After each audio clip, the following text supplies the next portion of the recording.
Well, trees fell on a house in St. George when bad thunderstorms rolled through last night. Our Charleston Clark tells us about what the family was doing when that happened and when the trees came crashing through the roof and how they're doing tonight.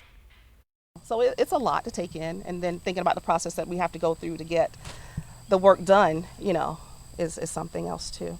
Sean and Frederick Calvin have owned their home on Davis Terrace for about 15 years. They're devastated and overwhelmed by the mess. Well, about 9 o'clock is when the weather started to shift. There was started raining really heavily, and the wind started blowing. And then around 10 o'clock is actually when it got really bad. So at that point, I was in the den talking to my sister, and my husband was in bed. She told her sister she was going to put the dog up and get ready for bed. That's when the ceiling came crashing down. I noticed that the middle part of the ceiling in the den fell in, and rainwater was coming in at that point.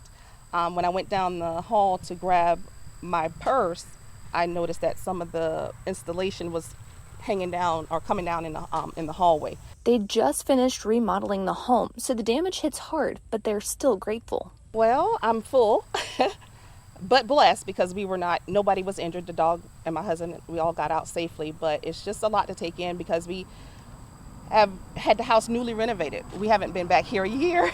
Not a year yet.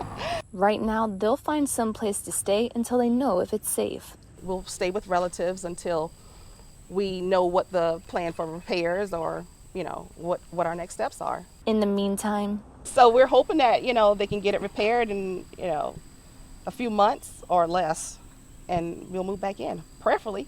Until then, we'll just reside with relatives. According to the National Weather Service in Charleston, there were 18 reports of wind damage across Colleton and Dorchester counties, including this portion of a tree falling and bringing power lines down just 2 miles away from the Calvins' home.